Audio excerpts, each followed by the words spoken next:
Hey everybody, good afternoon. I'm Jeff. And I'm Chris. And we are your prepared neighbors and hoping to become your go-to resource for personal and community preparedness. Today we're diving into a pretty exciting kind of common emergency type of scenario, talking about power outages.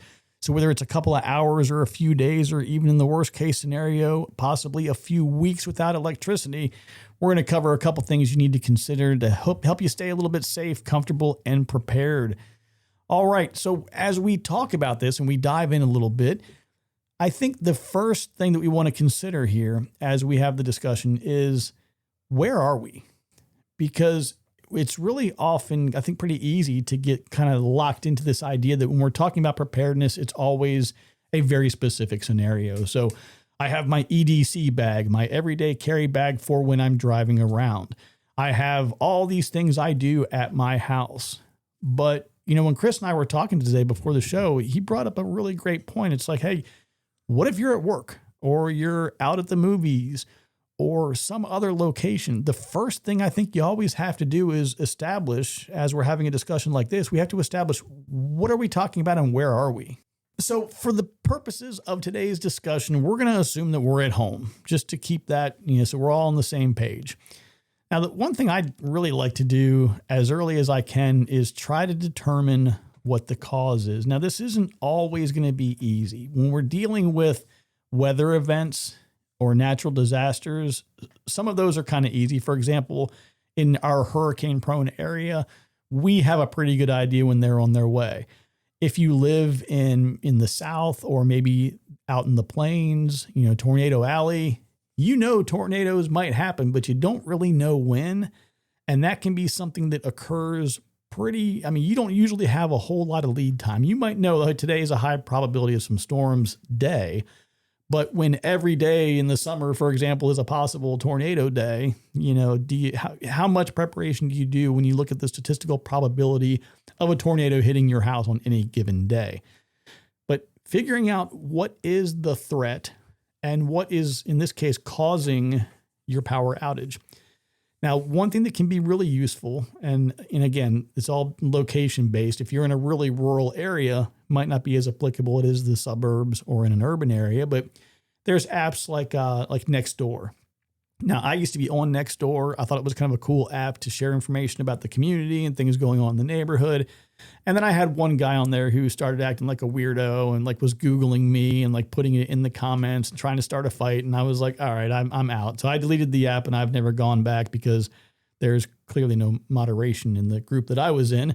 And I don't really have the time or the energy for that kind of stuff. But whether it's through neighborhood apps, friends, family, might be a Facebook app for something in your neighborhood, anything you can do to determine the cause is going to be really useful in hopefully maybe determining how long this event is going to take place, because what you need to do is going to be a little bit different if you're dealing with potentially a few hours or maybe a day in comparison to maybe an extended outage. Like if you look at people, for example, Hurricane Katrina or any hurricane that's hit Florida over the past couple of years, look at Asheville, North Carolina, and that whole mountainous area, which we can have a whole separate discussion about that. But that to me is one of those hey, if you ever want to move somewhere where you can really reduce your possibility of anything going wrong, that would be a great place. And then something like that happens, which is just a 1 in 500 year kind of event.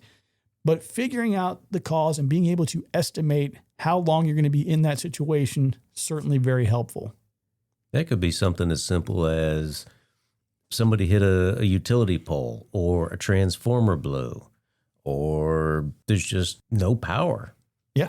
One thing that I didn't know was the more people that call the utility company, the faster you get up on the escalated for your area to be serviced. Like the priority list or? Yeah, so it's one of those cases where don't think, somebody else will call. No, you call. So it's funny because years ago, in the old days... That's like the bystander effect. Yeah. Somebody else will do it. Well, back in the old days, you could lose power, but the power that supplied your landline home phone was different in some way, and you could still make phone calls on the landline. And then they started going to the actual electric cordless phones in the house. And then everything went to VoIP, the voice over IP, or like the, voice phones over the internet. So then you would lose power and everybody would lose phone service around the house. And then, of course, you'd have cell service. Well, then you had issues with maybe a cell tower in some scenarios would have no power, so you couldn't make a call. Now, a lot of the power and utility companies, they'll actually have an app that you can use. You can report directly through an app or at least through the website. But yeah, to Chris's point, if you can report that outage, that might be a good idea to draw a little bit more attention to it. Now, one thing I'm going to bring up here is probably the most common, oh crap, I've got no power, what do I do, solutions. And we're going to talk about just using like a regular generator. Chris, you want to take the lead on that? Sure. So several years ago, quite a few years ago, I think it was 2004, and I believe it was Hurricane Isabel. I'd have to check just to make sure. But we knew it was coming and got supplies. I came home and my wife said, "Did you get the generator?" I said, "No." They wanted $500 for it. And she said, "Turn around, go back and get the generator. We have young children. Are you kidding me?" So I got back in the truck, went up, got the generator. It was one of the last ones they had at that point. Several days later, I was just back at the store getting just a couple of odds and ends, and I happened to glance over. That same generator was now just a little over $1,000. So it doubled in price right off the bat. That's crazy. And I think back to, so you mentioned Isabel. I remember Isabel very well. I was in a rural area in central Virginia, and we had a few trees go down in the yard. In fact, I had just built a 16 by 16 shed, and I had 3 trees fall in a triangle around the shed and did not hit my shed, thankfully. But that was that was the first single family home we'd ever bought. And I was pretty new to the generator game. And I was looking when I was looking all over the place, I knew this storm was coming.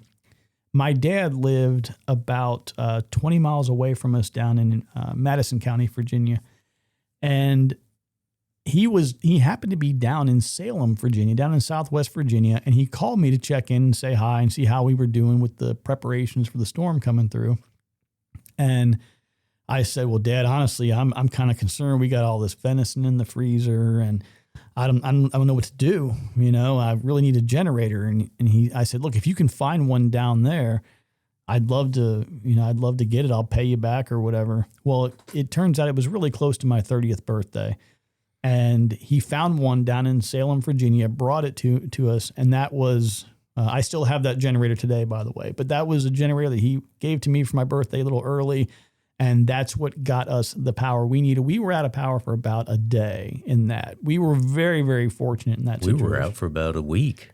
Wow. That was a bad storm down here in this area. And it wasn't even an actual hurricane. I think it was still a tropical storm when it hit, right? Or was it? I believe it was a hurricane, category 2. Was it really? Yeah, okay. It was a category 2. And right after it hit, it got downgraded. But man, I remember that distinctly. My mother-in-law was with her twin sister, and we called check on them, and they'd huddle together, and they were sitting there drinking margaritas. Oh, geez. Watching the trees blow out from. Oh, my gosh. So I was stationed down at Fort Story, Virginia. So if you're not familiar with this, it's basically right at the mouth of the Chesapeake Bay, where the Chesapeake Bay and the Atlantic Ocean come together. I was stationed there in the late 90s, and it was a really cool, like the last 2 years I was there, I had this office right there at the Harbor Master. It was overlooking the bay. I could walk outside and watch dolphins swim by. It was a really cool kind of last little job there in the Army. But I remember we had a couple of storms come through back then that were not hurricanes. They were downgraded like right before they got here and everything. And I remember that, we had food get lost because we were a young couple. We had no money. We couldn't afford a generator. I mean, I was in the Army, so, nobody had money back then. But I remember going out on our grill in the backyard, and we had like all this fish in the freezer, and we just cooked everything we had. And I think we managed to get a hold of some ice. Like I remember walking like about a half a mile or 3/4 of a mile to and from this 7-Eleven. The 7-Eleven had no power. They had nothing, but somebody had come through and filled up their ice coolers with ice. and we were able to get some ice. But it's amazing how fast scarcity sets in. Mm-hmm. And that brings me to a thought, and that is there's 2 times to get prepared. One is when you want to, one is when you have to. Yeah. So, you mentioned earlier about obviously, the generator and some kind of scenarios where obviously it's going to make sense. But the things you brought up a couple of points about is all the things that go with that generator. So fuel, obviously how you get fuel. We're going to do an entire dedicated episode on proper fuel storage and different types of fuels and things. But what I used to do is my generator could run for about 12 hours on 5 gallons. And I started out with just having like 2 containers around. And I found that the only way that really worked is you would run it for a few hours and then you would shut it off. And then you'd run it for a few hours and shut it off. But run it on low power, depending on what you had connected to it. Well, and that's the thing too, right? It's either on or off, so obviously it can certainly, draw a little bit more, more fuel when it's running at a higher load.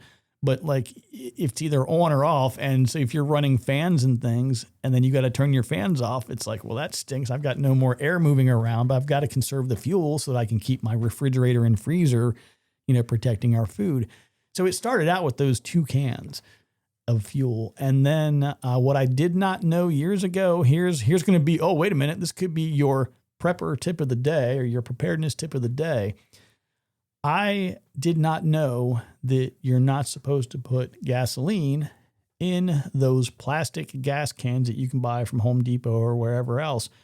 Those are for transport. Like you are to use those containers to transport your fuel from point A to point B. Apparently, ethanol, which we all know is one of the most destructive things to ever see and meet a small engine or an engine of any type, especially fuel injectors and things like that. The ethanol, for whatever reason, I guess, breaks down the plastic in those containers. So that explains why I would have fuel cans that would randomly start leaking and start cracking. And that was a pretty tough thing to figure out when you have fuel in your garage and you're wondering why it's all over the floor now.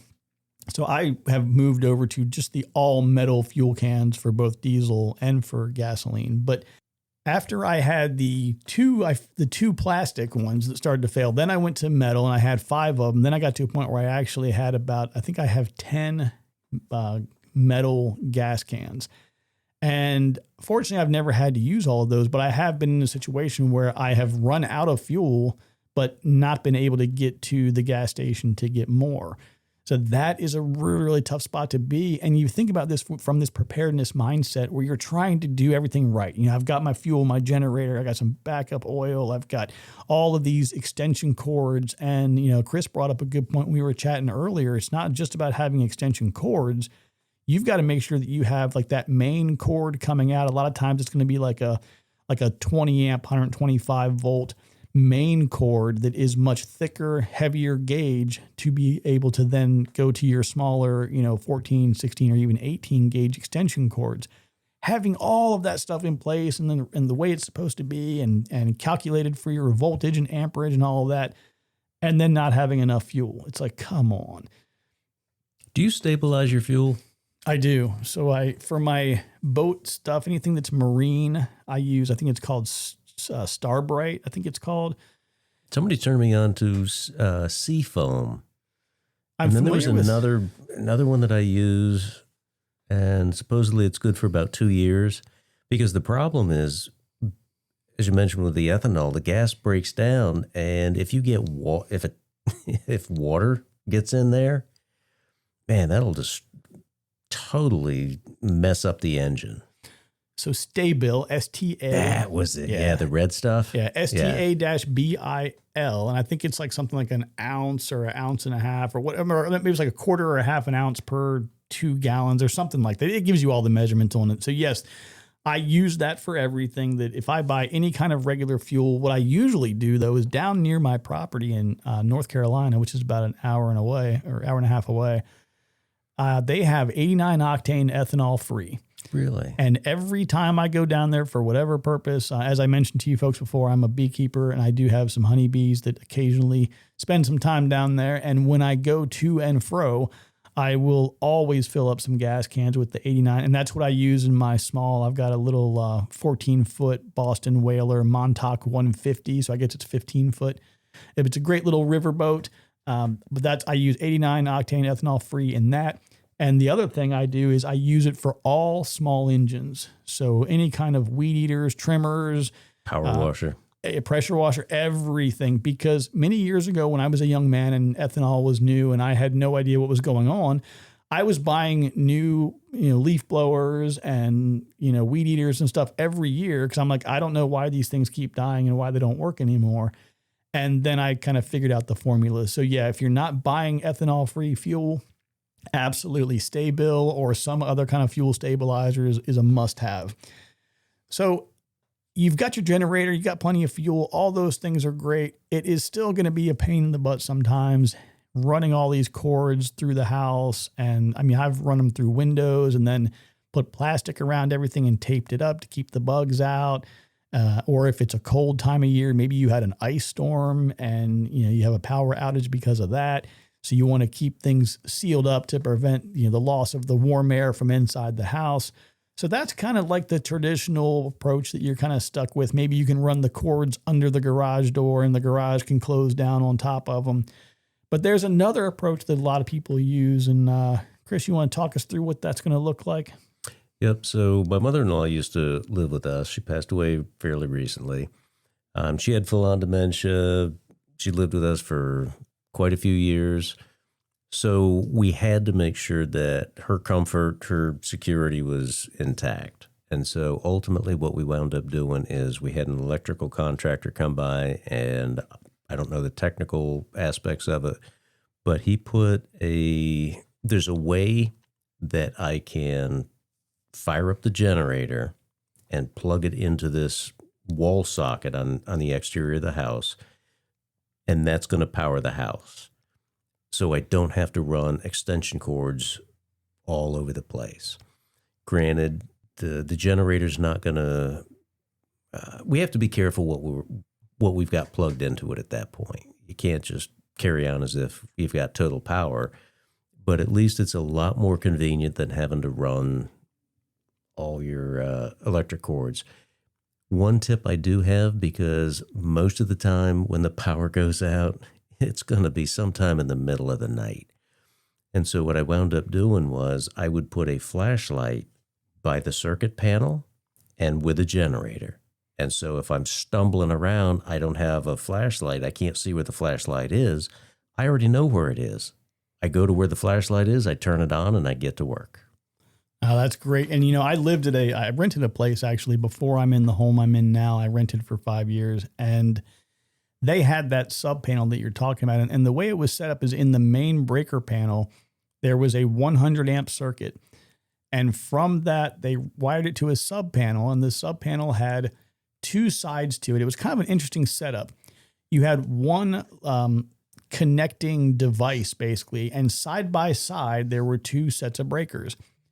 If you slid this connector device to the right, it would simultaneously shut off the power that went to the house and turn on the power to this breaker panel, or to this outside plug, basically.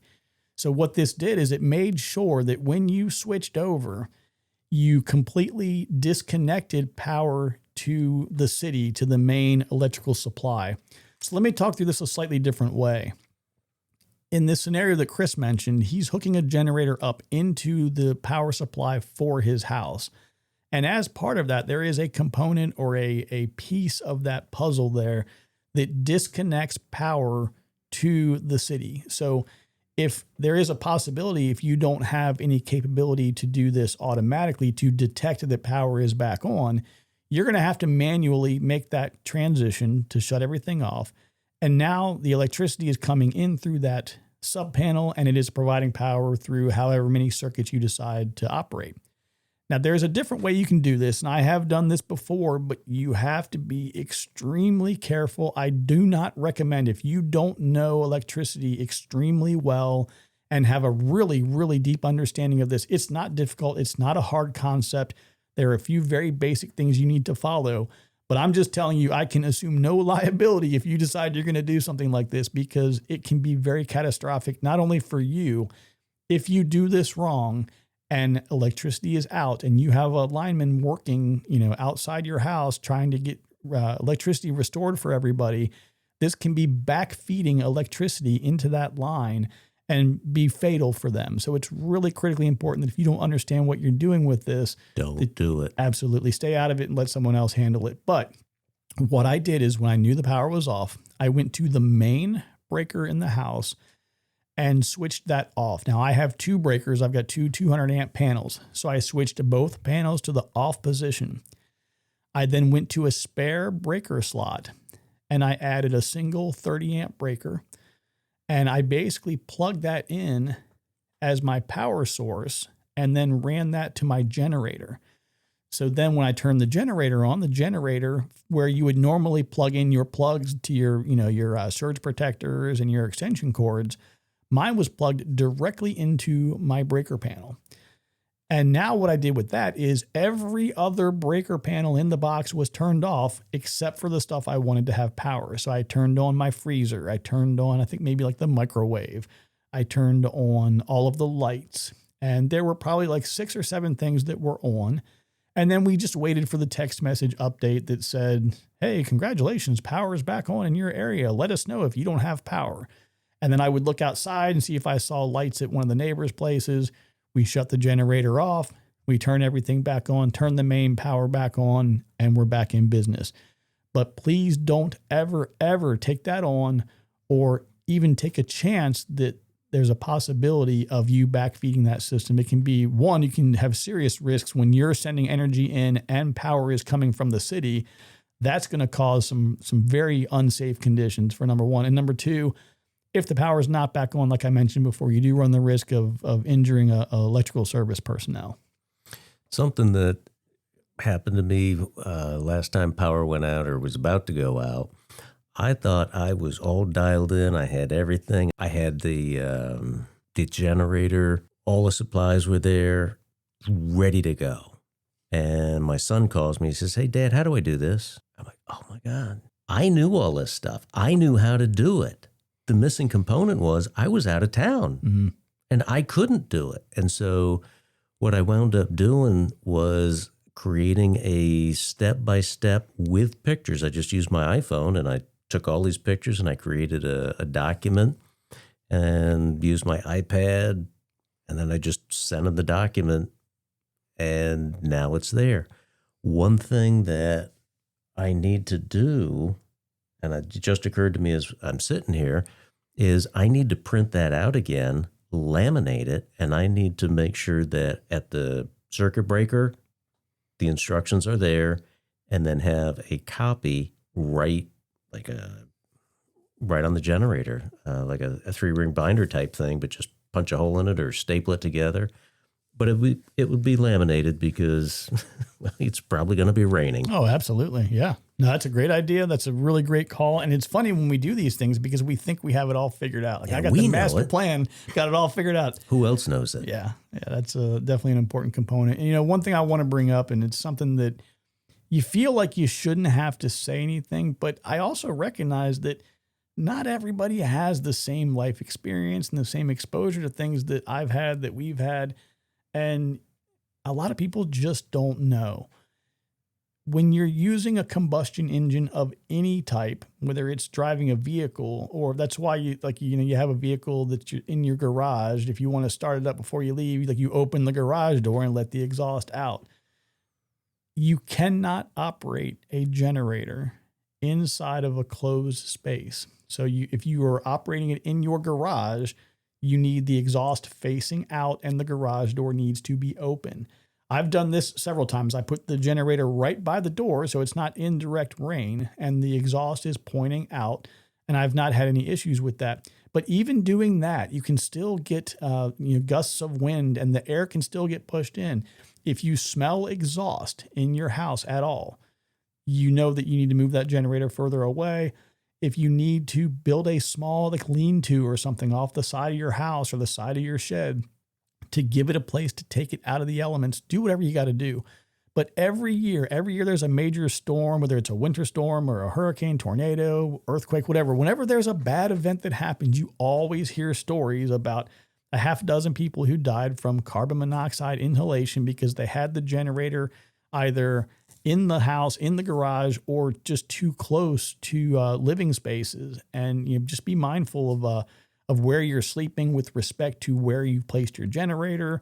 And again, keeping those carbon monoxide detectors on hand and batteries, fresh batteries, all that good stuff. So there's a really, really simple solution to what you just mentioned. And you're talking about building a lean-to. In my keen, nerdy mind, I was trying to design all these lean-to shelters, and a moment of clarity happened. And I said, I wonder what's online. I ordered this very simple kit that's really simple to assemble. It sits on top of the generator, and it's basically a rain shield. And so I don't worry. I mean, so this rain kit is right on top of the generator when I store it. So when I need the generator, the kit's already there. And all I have to do is, there's a couple of really thin PVC, maybe they're not PVC, I don't know, but they're flexible. And it's like this little dome that sits on top of the generator, and it keeps it protected from the rain. Problem solved. Nice. Number one, the generator's not getting rained on. Number two, I'm not killing myself and my family by running it inside a closed space. Yep. I mean, it's probably protecting all your outlets too from water and moisture getting in the outlet. Yeah. Absolutely. Yeah. It was the greatest thing. And that leads us like $30. You can't go wrong with that. So that leads us into another component. Sometimes desperate times call for desperate measures. And when you have power and your generator is humming along, there could be a possibility that other people can hear it. And they may want to hear that generator humming at their house. So be mindful of that. What I used to do with mine is I had a cable, and I actually ran a cable to mine, and I would run mine. There was a back door at the old house. It was like a French door that opened up into this sunroom, and the whole area had a roof over it, and there was a big concrete pillar. And I actually ran a chain around that with a lock on it to the generator. So if you wanted to come into the backyard and then cut that and then try to get out, as soon as I hear that generator stop, you got about 100. At that house, it was about 120 feet to get to the road. So you're in the backyard. Did you have it all ranged? So I knew where everything was, but yeah. So definitely be cognizant of that. So like I said, I've done that. I had another scenario with the same generator where I just used like a regular cable lock, and secured it right up to something next to the house. Just make sure that if somebody tries to get away with it, it's going to be really difficult for them. And like I said, the dead giveaway. Don't make it easy. Yeah, the dead giveaway is going to be when you hear that generator go. When your power goes out again. Your power goes out on your backup power. That'll be a good indicator that something's not exactly right. Now, generators are super cool. They're very effective. Yes, you have some challenges. Of course, you've got to always make sure you've got plenty of fuel and all the things that are associated with making that generator work. But there are some pretty cool alternatives. I'm not going to actually mention the brand of this thing, and there's a reason why. I would say these alternate approaches, we've talked before about some different battery banks, and there's one of them that's actually powering our soundboard right now. And in fact, I think we've recorded 5 or 6 episodes on it, and it's maybe around 70% battery. So this thing is really doing a great job for supplying consistent power to us while we're doing our recording. But these things are really, really powerful and very capable. And what's nice is a lot of them offer solar charging options. So if you're in a situation where you've lost power, you might have everything running. It's powering your fridge, your freezer, other things, and then you just run it outside at 7 or 8 in the morning, or midday or whatever, and get that solar charger, hit it. Or maybe you invest in the cables that are long enough to run the cables either from the roof or through a window or whatever.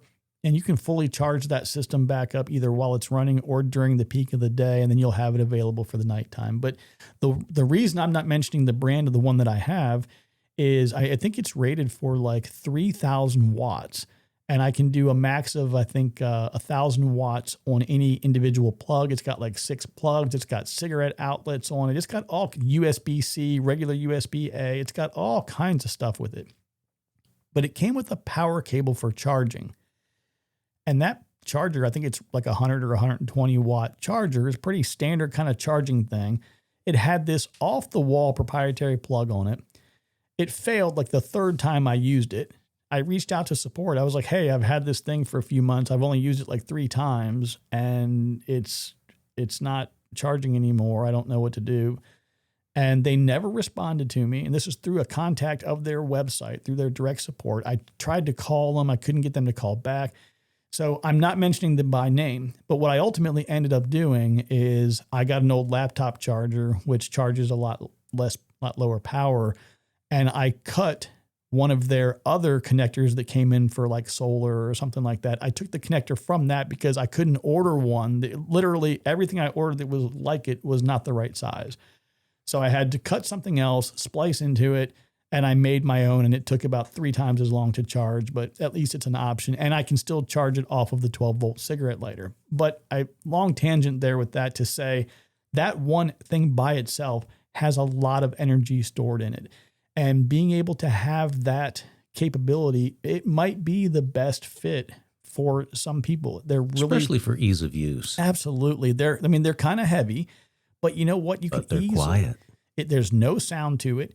It's easy to hook up a charging system for it via solar, or you can, again, when you have electricity, or if you can go to a generator, or you can use your regular generator outside to charge it during the day, or maybe you have multiples of them, whatever system might work for you. You can just take this and put it on a small like dolly, just a regular household dolly, and just roll it around on that. You don't have to actually pick it up. But those things are incredibly useful. And I've got a large one. I have a smaller one that's great for charging, phones, laptops, and other things. And these things are a really, really great alternative. They're great for anybody, but think about people who maybe are in an apartment or you're in a place where you can't really have a generator. These are great. I've seen some of them, the setups now where they're large enough. They're going to cost you, but they're large enough where you can, again, hire an electrician to put in a panel, and that can be your alternate power source. There you go. Absolutely. So now we've covered, your generators and some alternatives to providing fuel. Now we're going to talk about a slightly similar line here, but a longer term and a what do you call it? I guess it would be definitely a good long-term strategy and something that is a lot less involved. And that's going to be going to the whole house generator. Now, I told you some stories, Chris and I both here, about how we've used regular generators and making sure you have fuel and the oil and making sure that they're running and testing them periodically, making sure other people know how to use them. Back in 2005, I had a home built, and I told the home builder, I was like, hey, I got to get a whole house generator, man. We just made it through Hurricane Isabel a couple years earlier, and I don't want to mess with that anymore. And so we already had a propane tank being installed at the house anyway for our HVAC system, and I think for the stove. And I just said, look, let's just get that backup generator done. Everything was baked into the purchase of the home and the construction of the home. And this was amazing. The power went out. You wait about 10, 12 seconds, boom, generator kicks in. And I would say, I don't know, it was maybe like another 8 or 10. I mean, usually within about 15, 20 total seconds, everything came on. Now, this was it was so great because problems always seemed to happen when I was out of town on travel.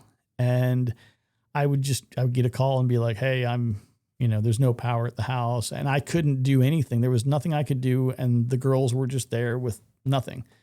Now, I will tell you, there can be some cons to this. The particular brand that I had, again, I'm not going to throw them under the bus. I won't mention them, but the brand that I had was great for about a year. And then we started getting these conditions where it would, like it would crank no start. And it has a built-in mechanism to where under certain conditions, it'll crank and try to start. And if those conditions aren't met, it never starts. Well, one of them is a low oil condition. So I guess I did not service it. So I guess you can blame me for this first one here. I didn't service it within a year, and maybe like the break-in oil was of a different viscosity, or maybe there was a small leak, or maybe they didn't put enough in, or whatever happened, but the oil level was low. And because the oil pressure level didn't get to a certain thing, after like a year or so, it wouldn't start. So then I was constantly battling with that until I figured out what the problem was. I did my own oil change, got it all serviced, and everything was working pretty well. And then we ultimately, ended up moving and coming back down to where we are now, or to that neighborhood at least. Now, the house I'm in now, we moved here in 2016. It didn't have a generator. And I thought, you know what? I still have some of my old generators. I'll buy a bigger one. I got like an 8750 watt starting, 7,000 running, something like that, Predator generator from Harbor Freight. And that was fine, but we were having power outages like all the time. I'm like, what is going on? So ultimately I ended up reaching out to the gas company because there was no natural gas at my house. Reach out to the gas company and say, look, can you guys bring in, a natural gas line? I want to put a generator in. And they said, well, what else are you going to put on it? And I was like, nothing. I just want the generator. And they said, well, if you just want to run a generator on this, we're going to have to charge you like $3,000. They wanted to literally charge me $3,000 to run natural gas. It's about like 220 feet or so from the road to my, to where that area would be for the generator. So I told him I wasn't willing to do that. Then about a year later, I have a discussion with a local HVAC guy, and I'm talking to him about HVAC, some challenges we've had. But the bigger challenge I was having was with hot water. We had these solar panels on the house, and they provided some solar heat or energy to heat one of our hot water heaters. And then the hot water would then roll over from that hot water heater to the second one, which was electricity based. So let's say the water coming from the city was like 50 degrees. It would get maybe from 50 to 85 or 90 from the solar and then roll over to the other one and get 90 to 120 for the second half. I didn't think that this was very efficient. I just, I had 3 girls, 4 total, right? So, we're using water, and you run out of hot water, and it's always a pain in the butt. So I'm talking to this HVAC guy, and he goes, well, have you thought about going tankless? And I said, well, yeah, I've heard of it. I don't know much about it. And he's like, well, if we can get gas in here, you can go tankless. And you mentioned you were having some HVAC issues. Why don't you just go hydro, just go water-based HVAC? And I was like, I don't know anything about it. So long story short, I work out a package deal with this guy for a new generator, a new water, like on-demand hot water boiler system, which ties into the HVAC for the 2 air handlers. And now that heat that used to come out of my register is at like 85, 88 degrees. It now comes out at like 118 degrees. I get crazy hot air in the wintertime. We have as much hot water as we can ever use. And because I was adding all these appliances in, they ran the natural gas line for free. So now I've got the generator running again. Now this generator setup is much better than the other one. Again, it still has the auto switch. You're not dealing with any of the potential backfeed issues. So all of that stuff is really nice. But I do want to caution you because I've had issues with this one too. Once a week, it kicks in and it runs for about 10 or 15 minutes just to exercise it and make sure everything is okay. I have had this one multiple times decide, all right, well, I'm not going to start this week. Now, when it first happened, I thought, okay, it's probably that oil situation. I just went ahead and serviced it. I got new oil filter, new oil, and it went away. I was like, okay, cool. Must have been a low oil thing. Then it started doing it again. And I started using, a lot of people will use like an ethanol-based starter, like starting fluid. Apparently those are really, really bad for the valves or some components of the engine. Using starter fluid is really bad.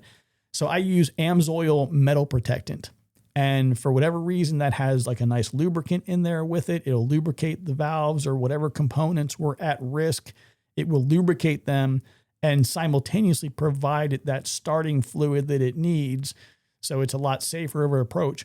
But about once or twice a year, I have to go in, take out the air handler or the filter compartment, spray that down into where the carburetor or fuel injector or whatever is, and then get it started. And then once I do that, it's good for another, 6 to 12 months.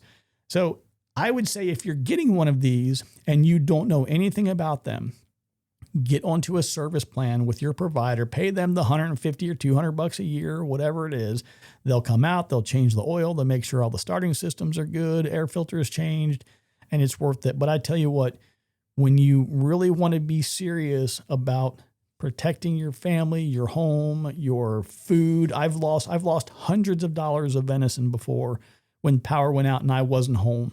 And it was really, really bad to lose that. An animal gave its life to feed my family, and then we lost all the food because we didn't have any backup power. If you go down this path, I think that if you have the means to do so, it is just so much better. The peace of mind that you get, the quality of those systems is really, really good. And you just can't go wrong. Do check out the wait time. I think it was about a year or two ago. The wait time was 18 months to get one of these things installed. Whoa. Yeah. I got a guy. Let me know if you need somebody. All right. I actually got a really good guy locally. He's a super good guy. I'll tell you about it offline. He likes to barter. So that's a whole, you can probably imagine where I'm going with that one. Now, other things to remember too is, you can also start thinking about the idea, especially if you're in an area that loses power a lot. Maybe you start thinking about integrating in some kind of, solar, wind kind of long-term storage, battery bank type of approach. So maybe it starts with your garage. If you have an outbuilding or a garage or some other space, put a few solar panels in, see if you can get enough electricity to power your shop. And then maybe start bringing it in and seeing if there are things that you can offload in the main house. Again, I'm not suggesting that solar is going to be the answer for everything in all scenarios, but it might be a good way to supplement things or at least provide you with some alternatives. And the last thing I've got here on the list is thinking about your neighbors. I think everywhere I've ever lived, when I've had a generator, even when I didn't have a generator, there was always somebody around who had a bunch of food and they were scared they were going to lose their food. So whether it's a neighbor, someone at church, just somebody who's an old pal you haven't talked to in a while or whatever it might be, see if there are people that you can give some freezer space to if you have, if somebody has that need and if you have the space. And if you are someone who does not have a backup capability at all and you don't have a way to protect your food, it's a good thing to kind of feel out. And like if you're visiting a friend and you see that they have a generator, you're like, oh man, that's really cool. You've got a whole house generator. Hey, if we ever lose power, do you mind if I bring over my steaks or my venison or my whatever? We caught a whole bunch of... I'll fire up the grill. But, hey, we caught a whole bunch of fish last year and I've got 50 pounds of fish. Or I made an Alaskan trip and caught some halibut and it's in my freezer, Now, if you have the money for the Alaskan halibut trip, maybe you have enough money for the generator. But anyway, ask a friend, ask a neighbor. And if you can volunteer that up and be a help to somebody else, definitely consider doing that as well. Well, folks, if you're enjoying what we're doing here, please tell a friend, rate the podcast for us, subscribe to be notified of any new episodes. If you'd like to catch up with Chris and I, have something to share or want to suggest a show topic or just reach out to us and give us a hard time, feel free to email us at info@preparedneighborspodcast.com. And remember, don't be scared. Be prepared. We'll see you next time.